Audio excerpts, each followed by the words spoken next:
Hello dear students. Now we have to discuss about equations of EM wave. Based on that we have few questions over here जो कि जनवरी attempt में JEE main में आए हुए हैं, करेंगे इनको। बट बिफोर दैट शॉर्ट में मैं आपको थ्योरी ब्रीफ किए दे रहा हूँ।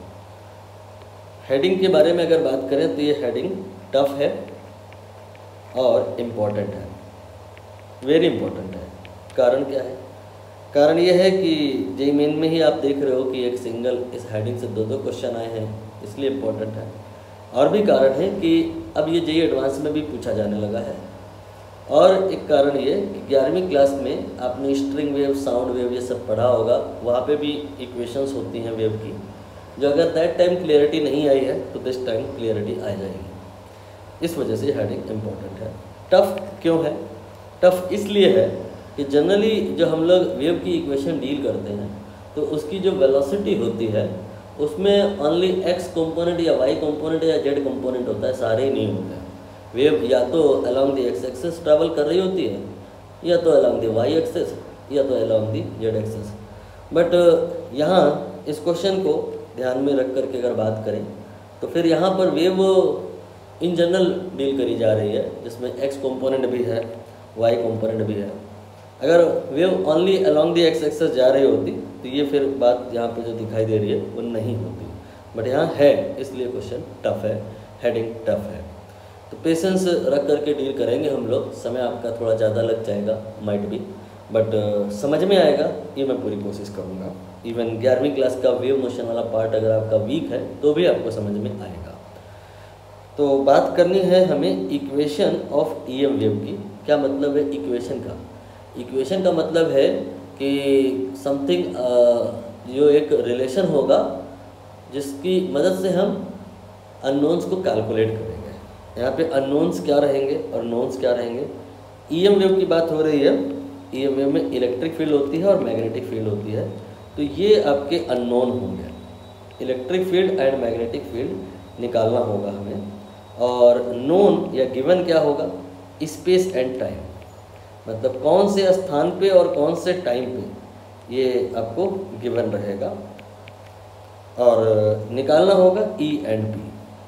दरअसल E और B EM वेव में with space and time change होता रहता है। एक पर्टिकुलर पोजीशन पे विद टाइम चेंज होती रहती हैं चीज़ें, और एक पर्टिकुलर टाइम पे विद पोजीशन भी चेंज होती रहती हैं।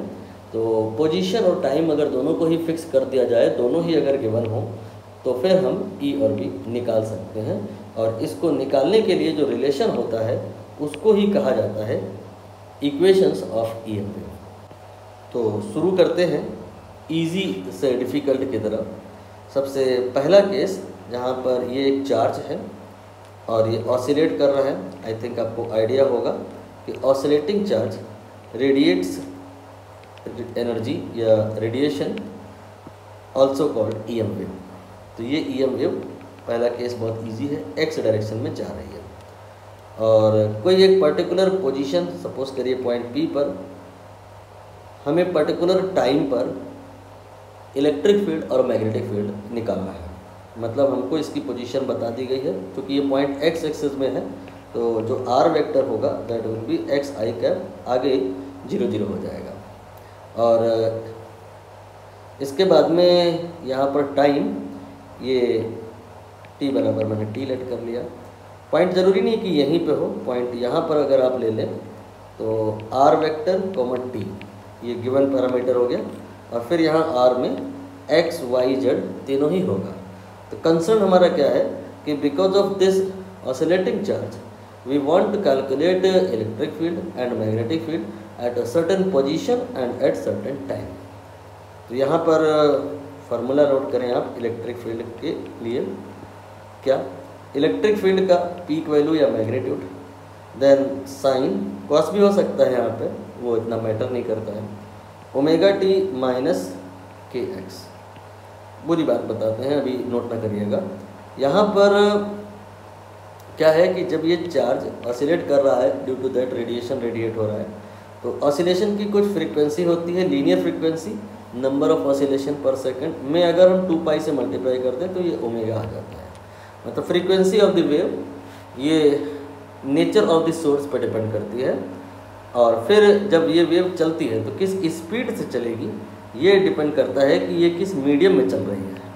जनरली बताया जाए तो माना जाता है कि ये वेव जो है वो फ्री स्पेस में है, जहाँ पर इसकी स्पीड c के बराबर होती है, 3 × 10⁸ के बराबर होती है। ठीक, तो हम क्या करते हैं कि ये जो ओमेगा है और ये जो c है, इन दोनों की मदद से हम लोग एक न्यू क्वांटिटी डिफाइन करते हैं जिसे k कहा जाता है, और इसका फार्मूला होता है ω/c। इसका पूरा नाम है मैग्नीट्यूड ऑफ प्रोपगेशन वेक्टर। प्रश्न ये उठेगा कि हमने ये लिखा दिया तो हिंट मिल गया कि ये कुछ ऐसा है जिसमें डायरेक्शन भी होती है। वो किधर होती है? के की डायरेक्शन, यानी के का ये किधर होता है? ये जिधर वेव जा रही है उधर को ही होता है। यहाँ पे आई कैप यू कैन से। ठीक है, अब यहाँ पर हम इन दोनों को कंबाइन करके के वेक्टर बना लेंगे। कोई भी वेक्टर में दो पार्ट होते हैं, एक मैग्नीट्यूड एक उसका डायरेक्शन। तो ये हो जाएगा ω/c, then you can say c का। क्लियरिटी आ गई। प्रोपगेशन वेक्टर मैंने यहाँ पे डिफाइन किया है और ये बहुत मुश्किल क्वांटिटी है, ये सबसे टफ क्वांटिटी मानी जाती है वेव की केस में। इसके रिगार्डिंग लोगों को कन्फ्यूज़न अमूमन रहती है। अब हम जब के बारे में जान चुके हैं तो वेव की इक्वेशन लिखने की स्थिति में है। वेव की इक्वेशन एक बार इलेक्ट्रिक फील्ड निकालने के लिए होगी, एक बार मैग्नेटिक फील्ड के लिए होगी। तो E के बारे में जब बात हो रही होगी तो E0 लिखेंगे, B के बारे में जब बात हो रही होगी तो B0 लिखेंगे। फिर यहाँ साइन लिख सकते हैं, कॉस भी लिख सकते हैं, दोनों ही संभव। वो डिपेंड करता है कि इनिशियल फेस क्या है। मतलब आप जब देखना या पिक्चर को देखना शुरू करते हो तो t = 0 कहाँ पे मानते हो, अकॉर्डिंगली साइन कॉस चेंज हो जाता है। आगे जो ब्रैकेट में आएगा वो दोनों में ही सेम आएगा। क्या आएगा? ω/t - kx। लेकिन रुकिए, इसे ऐसे आप नहीं लिखिए तो बेहतर होगा। ω/t - k vector × r vector, ऐसे लिखिए तब ज़्यादा बेहतर होगा आपके लिए। क्यों? अभी थोड़ी देर में समझ जाओगे।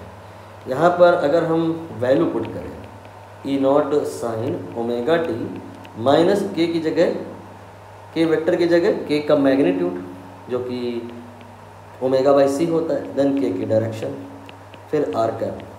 तो ये हो गया आपका E0 then sign ω/t, k की जगह ω/c आप रख सकते हो। ठीक है, इसके बाद चाहो तो नहीं भी रख सकते हो।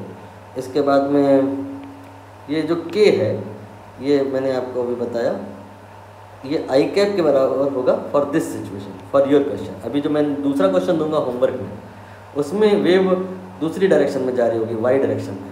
तो आपको देखना होगा दैट टाइम यहाँ पर क्या आएगा। दैट टाइम फिर वहाँ पे वेव के लिए के कैप के लिए जे कैप ले लेंगे।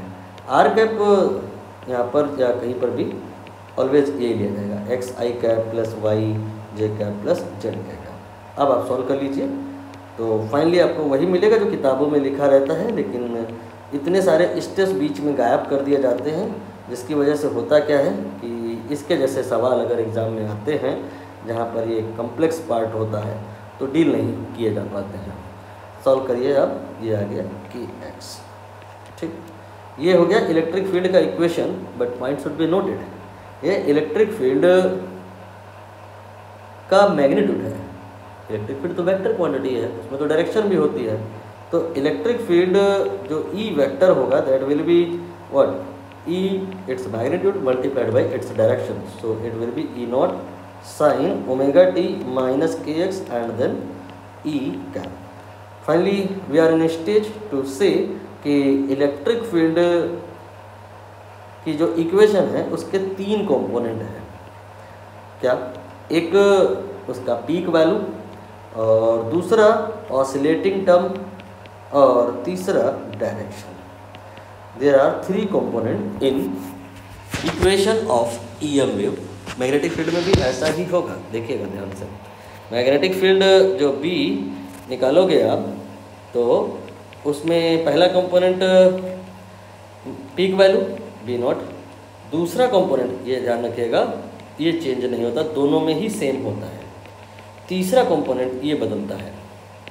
मतलब अगर आपको यहाँ पर 2 में से कोई एक इक्वेशन दे दी जाए तो क्या करें आप, उसको 3 पार्ट में इमेजिन करें, part 1, part 2, part 3। Oscillating term in both will same, we have to focus for other 2 terms. बाकी जो 2 टर्म्स हैं उनके बारे में फोकस करना होगा, क्योंकि वो बदल जाते हैं, उनको निकालने की क्या गणित होती है। उनके बारे में ये होता है कि E0/B0 अगर कर दें तो ये वेव स्पीड यानी कि c के बराबर आ जाती है। आई थिंक आप यहाँ से समझ पाओगे कि अगर आप चाहो तो c लिख सकते हो, क्या यहाँ कर दो c, यहाँ कर दो k, ω/k, ठीक है।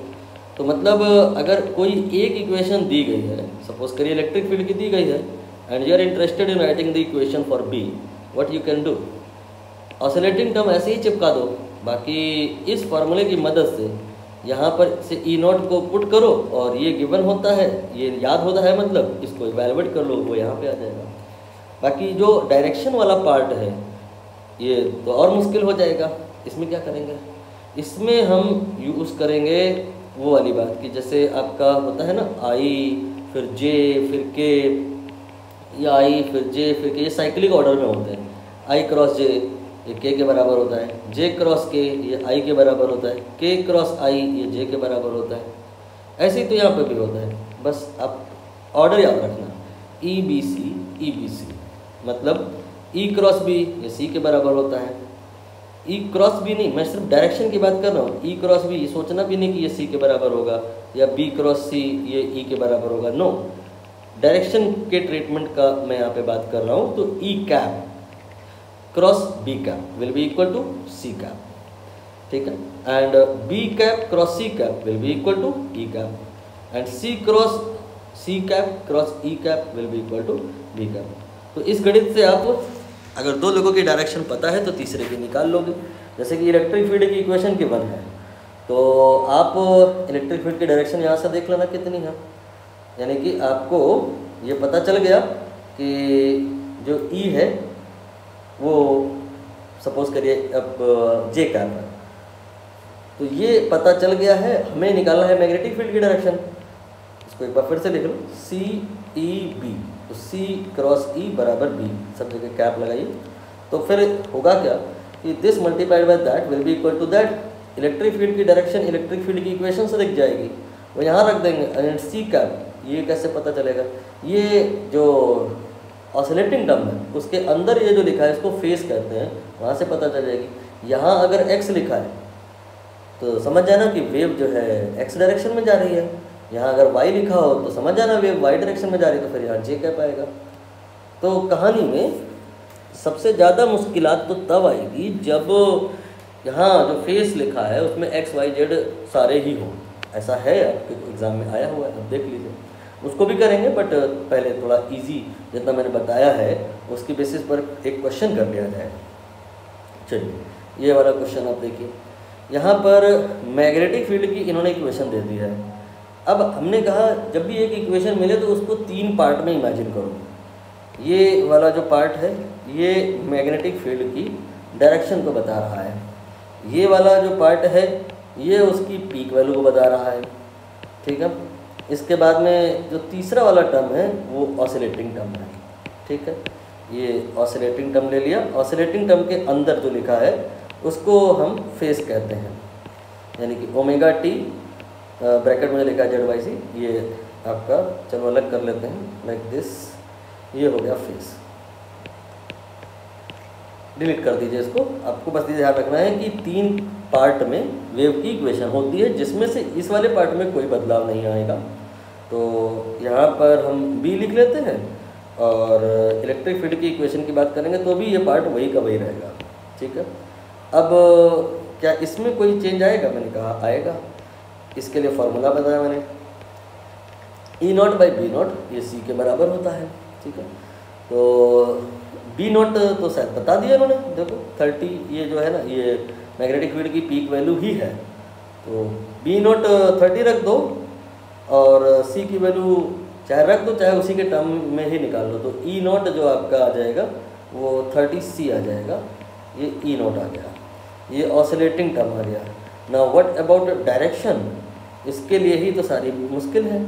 इसके लिए मैंने आपको क्या सिखाया, EBC ऐसे लिखते चलो, और जैसे ई निकालना है तो उसके पहले के जो दो लोग हैं उनका क्रॉस प्रोडक्ट करा दो, बी और सी का क्रॉस प्रोडक्ट कराएंगे तो ई का डायरेक्शन आ जाएगा। क्या बी की डायरेक्शन पता है?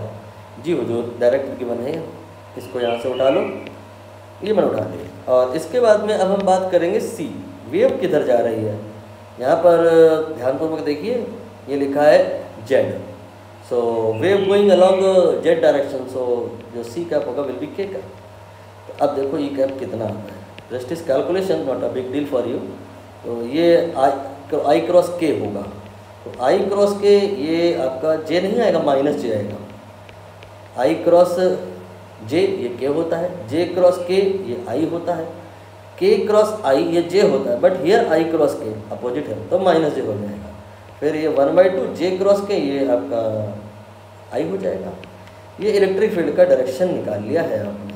Now combine these three result, this is the direction part of the electric field and then उसके नीचे जो लिखा है वो उसका पीक वैल्यू है। देन इसके बाद में क्या है कि ऑसिलेटिंग टर्म है, सारे ही आप कंबाइन करके फाइनल इक्वेशन लिख दीजिए। तो क्या आ जाएगा ये √3/2। अब एक काम करते हैं, लिखने में मुझे थोड़ा आलस सा आ रहा है, एक बार आप ऑप्शन में चेक कर लें। जैसे पहला ऑप्शन देखिए, this is your direction part, direction component of the electric field, and in other option I think match नहीं हो रहा है। तो यहीं से समझ में आता है कि यही ऑप्शन एक इकलौता ऑप्शन है जो सही होगा, क्योंकि ये और ये हल्का हल्का मैच हो रहा है लेकिन बीच में प्लस माइनस का इशू है। हमने जो निकाला है देखो यहाँ पे √3/2 के बाद जे नहीं है, माइनस जे है, वो यहाँ पे है। √3/2 जे कैप विद माइनस, ये और कहीं है ही नहीं, सो ए ऑप्शन करेक्ट हो गया। बाकी आगे आप चेक कर लो, वेरीफाई कर लो, 30C है और तीसरा वाला जो फैक्टर है वो तो चेंज होगा ही नहीं। तो ये कहानी तो ख़त्म हो गई, लेकिन पिक्चर अभी बहुत मुश्किल है, मैंने पहले ही कहा टफ है। उसका एक कारण भी मैंने बताया कि ये जो अंदर प्रोपोगेशन वेक्टर है वो यहाँ पर देखिए, प्रोपोगेशन वेक्टर जो है ओनली आई कैप में है। वेव जो आपकी जा रही है वो एक्स डायरेक्शन में जा रही है, वेव वाई डायरेक्शन में जा रही है। तब तक आसान रहता है जब तक वेव किसी एक सिंगल डायरेक्शन में जा रही है, बट वेव जिधर जा रही है उसमें सारे ही कंपोनेंट हो जाए तो फिर मुश्किल हो जाएगी, लेकिन आपको नहीं होगी। आपको करना ऐसे ही है जैसे मैंने कहा। फॉर एग्जांपल एक मैं होमवर्क दे रहा हूँ आपको, वो आप पहले कर लीजिए। होमवर्क नहीं है, ये क्लास वर्क है, वीडियो पॉज करके पहले कर लेना ताकि चीज़ें दिमाग में सेट हो जाए, नहीं भूल जाओगे। आप मान लेना कि ऐसा है कि यहाँ पर जो ये चार्ज है इसका जो ऑसिलेशन वगैरह हो रहा है उसको छोड़ो, ये जो रेडिएट कर रहा है रेडिएशन जो वाई डायरेक्शन में जा रहा है, तो what will be the equation. ठीक है, इलेक्ट्रिक फील्ड की इक्वेशन क्या होगी, मैग्नेटिक फील्ड की इक्वेशन क्या होगी, ये आपको बताना है। फाइनल आंसर मैं लिख रहा हूँ, ये इलेक्ट्रिक फील्ड के मैग्नीट्यूड के लिए equation E0 sin ωt minus KY आ जाएगा। ठीक है, एंड देन डायरेक्शन पार्ट, ये इलेक्ट्रिक फील्ड का इक्वेशन हो गया। ठीक, ऐसे मैग्नेटिक फील्ड का लिख लेना, I am not going to write that, but we are going to deal complicated part जहाँ पे जो ये वेव है जिधर जा रही है उसमें एक्स वाई जेड सारे ही कंपोनेंट हैं। तो क्या करेंगे, जैसे मैंने कहा वैसे ही करिए, आंसर आएगा। कॉम्प्लेक्स चाहे हो जाए चाहे इजी हो जाए, आंसर आएगा। क्या करना है आपको, यहाँ पर आपको प्रोपगेशन वेक्टर को डिफाइन करना है के का। ये आपका होता है ω/c देन सी का। ठीक है, अब सपोज करिए एक ऐसी सिचुएशन है जहाँ पे वेव जो जा रही है वो बिल्कुल बाइसेक्टर में है, ना एक्स डायरेक्शन में ना वाई डायरेक्शन में, बिल्कुल 45 डिग्री का एंगल बनाते हुए जा रही है। तो फिर यहाँ पर वेव की जो जाने की डायरेक्शन है यानी कि सी कैप की वैल्यू कितनी होगी, think about that. You will say I cap plus J cap, it is wrong. Direction is always given in terms of unit vector, it is not unit vector. If we calculate the magnitude of this, it will be √2. So divide it by √2, then you get unit vector. Now we can say wave is going in this direction because it is unit vector. So मैं एक आपको unit vector की value दे रहा हूँ, मतलब c cap की value दे रहा हूँ, ये है 3i cap plus 4j cap. ये नहीं हो सकता, वेव की डायरेक्शन को रिप्रेजेंट नहीं कर सकता। डायरेक्शन को रिप्रेजेंट करने के लिए हमारे पास में एक यूनिट वेक्टर होना चाहिए। मैंने 5 से डिवाइड कर दिया, अब ये यूनिट वेक्टर है। सी का मैंने कैप का वैल्यू दे दिया है, बाकी सारी चीज़ें वही हैं। चलिए बाकी सारी चीज़ें भी मैं आपको प्रोवाइड करता हूँ। जैसे ओमेगा की वैल्यू आप नोट कर लो, ये सपोज करिए 7.5 इंटू 10⁻6 है। आपको करना क्या है कि इलेक्ट्रिक फील्ड की इक्वेशन लिखनी है। Can you right that? मैंने क्या क्या दे रखा है, मैंने आपको ये बताया कि वेव कौन सी दिशा में जा रही है, ये मैंने बता दिया। यहाँ पर जो ऑसिलेशन हो रहा है चार्ज का किस रेट से हो रहा है, क्या उसकी फ्रीक्वेंसी, ये मैंने बता दिया। और आपसे डिमांड करी है मैंने इलेक्ट्रिक फील्ड की इक्वेशन लिखने का, तो आप जैसे मैंने बताया ठीक ऐसे ही करोगे। ये कहानी जो मैंने बताई है इसके हिसाब से चलेंगे तो E बराबर E0 ये हो जाएगा। फिर साइन ओमेगा, ओमेगा की ये वाली वैल्यू रख सकते हैं, मैं बाद में लिख लूँगा। फिर इसके बाद आप ध्यान से देखना के की जगह आप ओमेगा बाई सी लिख सकते हैं। ओमेगा और सी दोनों ही नोन है, C3 इंटू 10⁸, तो वहाँ से आपका के का मैग्नीट्यूड निकल आएगा प्रोपगेशन वेक्टर का। डायरेक्शन पार्ट ही तो मुश्किल है। ये जो के कैप है इसी को तो हम सी कैप कहते हैं। ये बता रहा है वेव के डायरेक्शन को, जो कि यहाँ पे लिखी हुई है 3i कैप, फिर इसके बाद 4j cap and divide by 5। ये आपने लिख दिया magnitude of propagation vector, this is direction of propagation vector and multiplied by R. R आपको लिखना है xi कैप, yj कैप, आगे zk कैप। ठीक, सॉल्व करके देख लेते हैं क्या आता है। ये आएगा E equal to E0 then sine omega t, then इसके बाद में k by 5 3i cap plus 4j cap and dot product of this with xi cap, yj cap, zk cap. ठीक, ये डॉट प्रोडक्ट होता है। तो E बराबर क्या हो जाएगा, E0 sign omega t minus k by 5, आगे देखिएगा ये इससे मल्टीप्लाई होगा 3x हो जाएगा, ये इससे मल्टीप्लाई होगा 4y हो जाएगा, आगे 0 हो जाएगा। क्लियर हुआ? तो आपको अपोजिट सोचना पड़ जाए तो कैसे सोचना होगा कि अगर कहीं पे वेव की इक्वेशन ऐसे दिया हुआ है कि उसके फेस में x भी है और y भी है, तो फिर वो वेव x और y दोनों डायरेक्शन में जा रही है और उसका यूनिट वेक्टर कितना होगा, 3i cap plus 4j cap नहीं होगा, 3i cap plus 4j cap divide by 5 होगा। समझ में आ गई बात?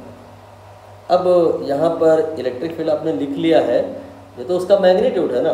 डायरेक्शन लिखने के लिए क्या करेंगे, इलेक्ट्रिक फील्ड का जो डायरेक्शन है यूनिट वेक्टर मल्टीप्लाई कर देंगे, ऐसे ही मैग्नेटिक फील्ड भी कर लेंगे।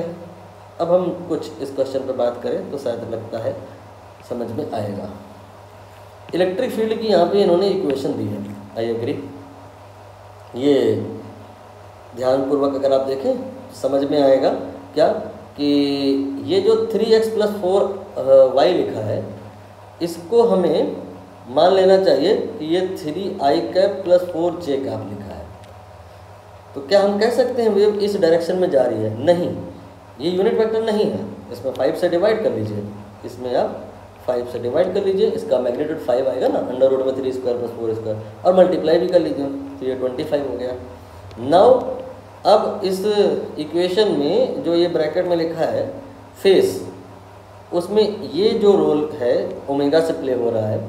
ओमेगा हमें पता चल गया 7.5 इंटू 10⁶ है, और ये जो लिखा है थिंक दिस इज व्हाट, ये लिखा है k प्रोपगेशन वेक्टर का मैग्नीट्यूड। और इसके बाद में अगर हम वेव की डायरेक्शन की बात करें, सी कैप की बात करें, तो वो कितनी होगी वो पता लगाने के लिए दरअसल ये जो लिखा है ये वैल्यू है C cap dot R cap की। C cap dot R cap की वैल्यू है 3x plus 4y upon 5। So think what will be the value of C cap. You can assume here I cap and here J cap, you get C cap. तो 3I cap plus 4J cap divide by 5, ये आ गया आपकी wave का direction, जो कि much complex हो गया है। वेव ना x में जा रही है ना y में जा रही है। If you multiply these two you get propagation vector, it is only magnitude part. Now हमें अल्टीमेटली करना क्या था, मैग्नेटिक फील्ड का इक्वेशन लिखना था।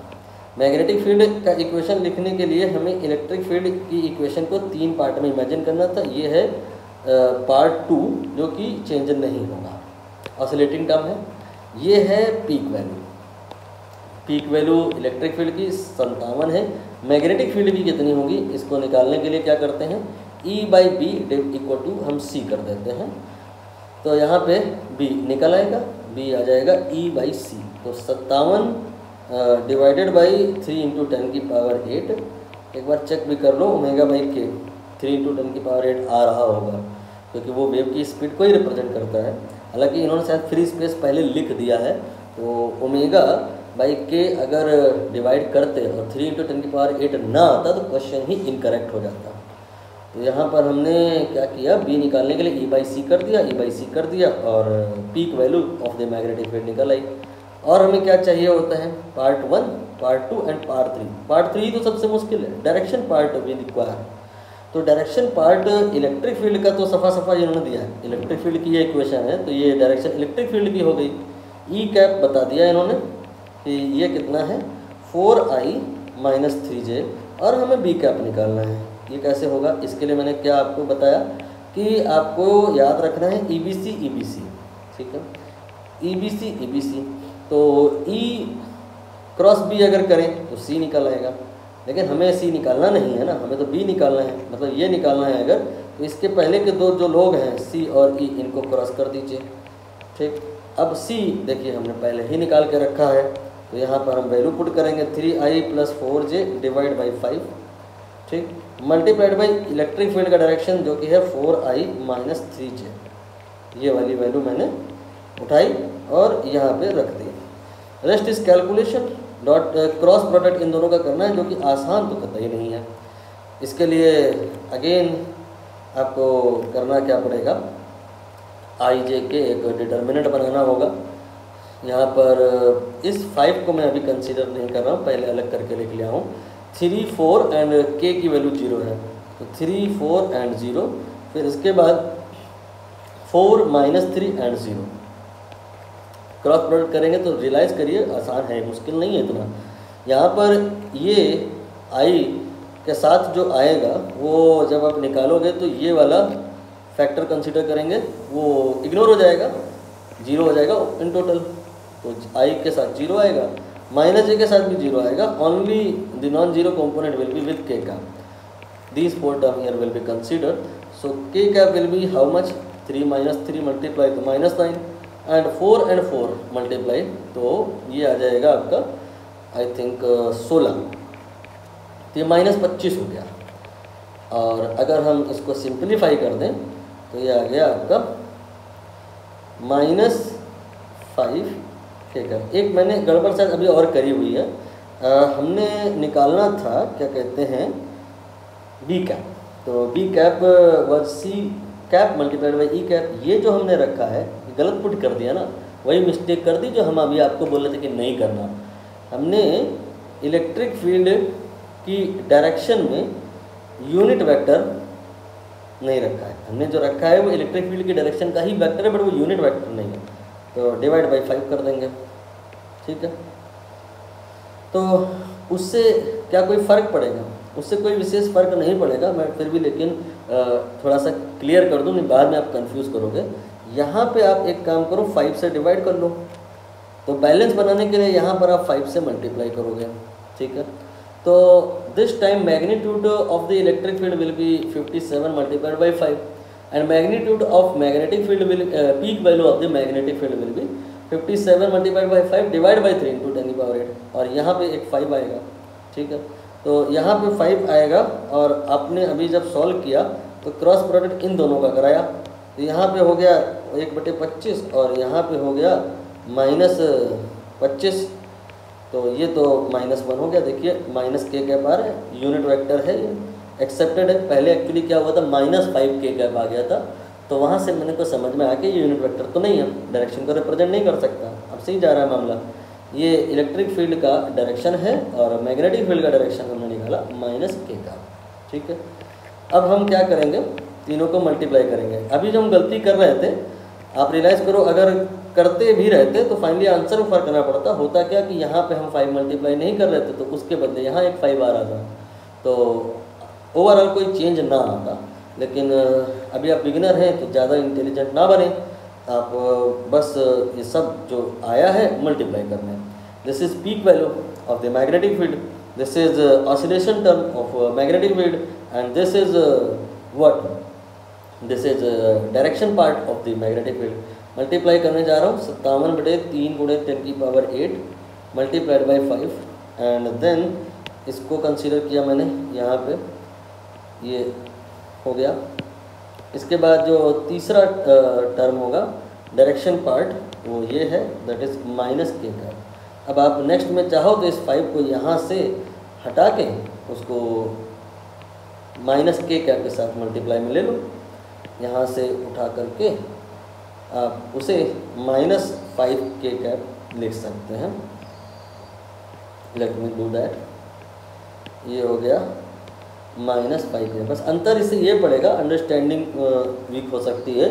ये मैग्नेटिक फील्ड की डायरेक्शन को रिप्रेजेंट कर रहा है, लेकिन उसकी वैल्यू नहीं है। Value of direction is given by unit vector, so this format is more accurate. But after all 2 × 3 करो चाहे 3 × 2, बात तो एक ही पड़नी है।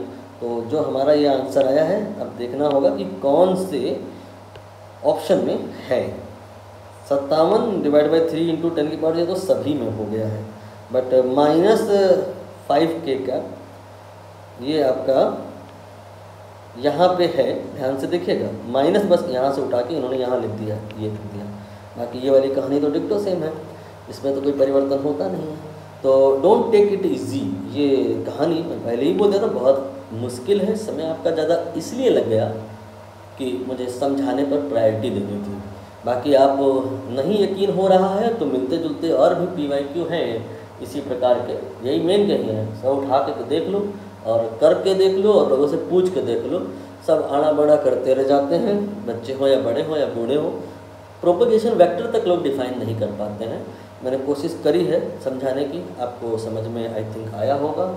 नहीं आया है तो स्वागत है, कमेंट में आप कमेंट कर सकते हैं। कमेंट बॉक्स में डिस्क्रिप्शन में नंबर पड़ा हुआ है मेरा, व्हाट्सएप या टेलीग्राम भी कर सकते हैं। And as usual I prefer voice note together with your doubt in order to realise what exactly you are asking.